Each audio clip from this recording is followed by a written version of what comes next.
Japan world की एकमात्र ऐसी कंट्री है जिस पर कोई न्यूक्लियर अटैक हुआ है। यूएसए ने किया था वर्ल्ड वॉर 2 में। इतना डेवास्टेटिंग अटैक था कि 2 सिटीज जापान की पूरी तरह से डिस्ट्रॉय हो गई, लाखों लोगों की जान गई, और जान गई तो गई, उसके कई सालों तक वहां बच्चे डिफॉल्ट पैदा हुए, लोगों को कैंसर हुआ, रेडिएशन के इफेक्ट्स देखने को मिले, और आज तक वहां पर कई सारे इफेक्ट्स देखने को मिलते हैं हमें इस बॉम्ब के कारण। इसके बावजूद जापान की 75% पॉपुलेशन यूएसए को एज अ फ्रेंडली और फेवरेबल नेशन देखती है। जापान के मिलिट्री, पॉलिटिकल और इकोनॉमिक टाइज यूएसए के साथ बहुत स्ट्रांग है, एक दूसरे के मिलिट्री एलाइज हैं। इतनी स्ट्रांग बॉन्डिंग है कि अगर आपने जापान पर अटैक किया तो इसका मतलब यह माना जाता है कि आपने यूएसए पर अटैक किया। इतनी स्ट्रांग फ्रेंडशिप इन दोनों देशों में है, इसके बावजूद कि जापान पर वर्ल्ड की हिस्ट्री का सबसे बड़ा और सबसे बुरा मिलिट्री अटैक यूएसए ने किया था। वहीं आज का दूसरा सिनेरियो देखिए, एक कंट्री अगर दूसरे कंट्री पर एक छोटा सा बॉम्ब भी फेंक देती है तो हाय तौबा मच जाती है। कई सालों तक वो दोनों एक दूसरे के दुश्मन बने रहते हैं और कभी फ्रेंडशिप होना तो पॉसिबल ही नहीं है। क्या रीजन है कि इतने बड़े अटैक के बावजूद जापान ने यूएसए को इतना अच्छी तरह एक्सेप्ट किया है, वहां के लोगों ने यूएसए को एक्सेप्ट किया है, और यूएसए और जापान में इतने फ्रेंडली रिलेशन है। आज की वीडियो में चलिए इसी पर बात करेंगे, चैनल को सब्सक्राइब करने के बाद। जापान और यूएसए के रिलेशंस काफी पुराने हैं और काफी सारे इवेंट्स हिस्ट्री में हुए इस तरह के, जिसका रिजल्ट ये हुआ कि न्यूक्लियर बॉम्ब अटैक यूएसए को करना पड़ा जापान पर। अब अगर आप केवल ये जानने में इंटरेस्टेड हैं कि जापान ने यूएसए को कैसे एक्सेप्ट किया न्यूक्लियर बॉम्ब फेंकने के बावजूद, तो आप वीडियो के लास्ट चैप्टर पर स्किप कर सकते हैं जहां पे मैंने वो आंसर दे दिया है। मगर अगर आपके पास थोड़ा सा टाइम है और थोड़ा इत्मीनान है और जापान और यूएसए के रिलेशंस को अच्छे से इंटरेस्टिंगली समझना चाहते हैं तो वीडियो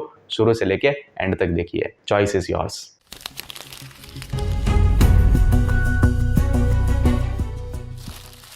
2000 साल पहले, नहीं काफी पीछे चला गया, तब तो यूएसए पैदा भी नहीं हुआ था, इसको काट देना यार।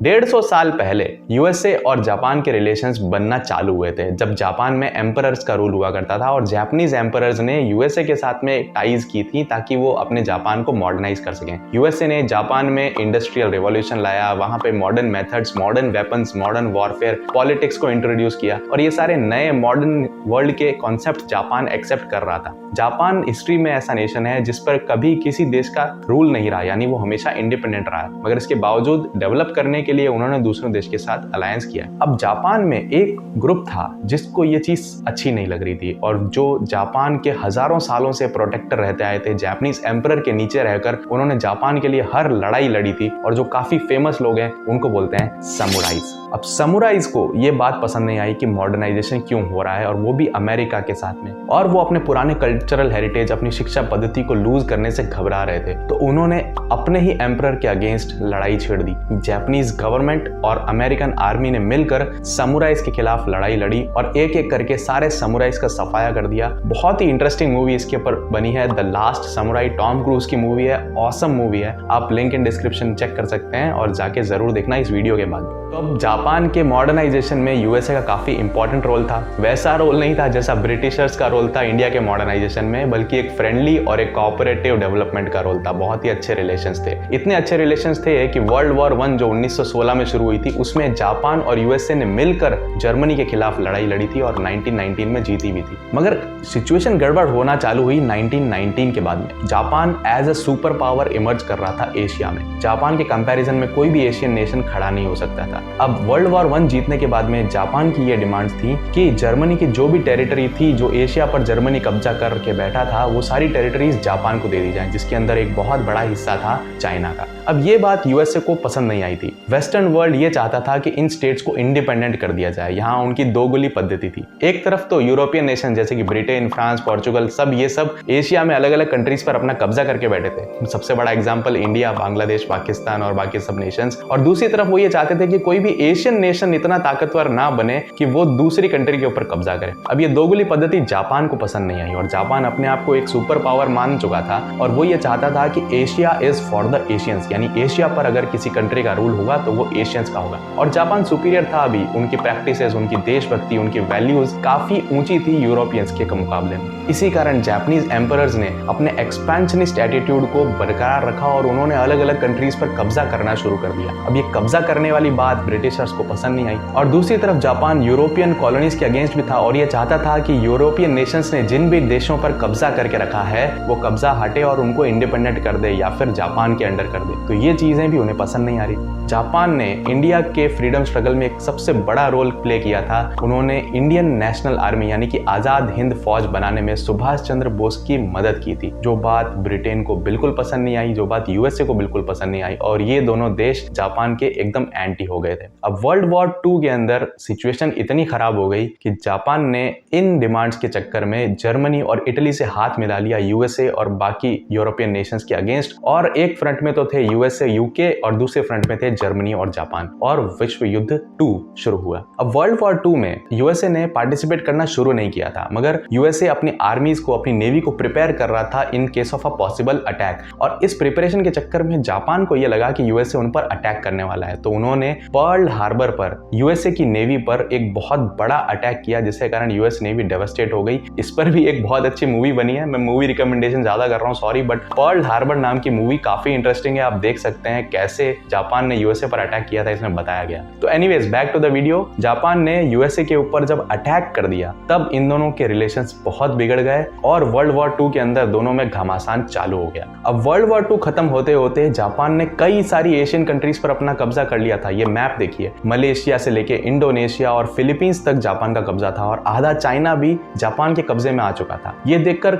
यूएसए, यूके और बाकी एलाइड नेशंस काफी घबरा गए थे, और जापान को रोकना उनके लिए बहुत जरूरी हो गया था, जिसका रिजल्ट ये हुआ कि जापान पर यूएसए ने 2 न्यूक्लियर अटैक्स किए, 6 अगस्त और 9 अगस्त 1945 को, और 15 अगस्त 1945, जो कि इंसिडेंटली इंडिया का इंडिपेंडेंस डे भी है, उस दिन जापान ने यूएसए को सरेंडर कर दिया। जापान पूरी तरह यूएसए, यूके और ऑस्ट्रेलिया और बाकी एलाइड नेशंस की कंट्रोल में आ गया। जापानीज एम्परर को उसकी पोजीशन से हटा दिया गया, और जापान पर अब हुकूमत होने लगी यूएसए की। मगर ये हुकूमत ब्रिटिश हुकूमत की तरह नहीं थी जो उन्होंने इंडिया पर की थी। ये हुकूमत थी कोऑपरेटिव डेवलपमेंट की। यूएसए ये चाहता था कि जापान डेवलप हो, जापान में डेमोक्रेसी आए, और ये सब जो जापान ने किया वो एम्परर रूल के कारण किया था। तो जापानीज एम्परर को सबसे पहले तो हटाया गया, और जापान को ये कहा गया कि आप अपना एक कॉन्स्टिट्यूशन बनाइए, और ये कॉन्स्टिट्यूशन भी यूएसए, यूके और बाकी नेशंस ने बना के जापान को दिया। जापान में लेबर यूनियंस डेवलप की गई, जापान में वुमेन को वोटिंग राइट्स नहीं थे, उन्हें वोटिंग राइट्स दिए गए, और जापान में डेमोक्रेसी एस्टेब्लिश हुई, पार्टी रूल, पॉलिटिक्स, ये सारे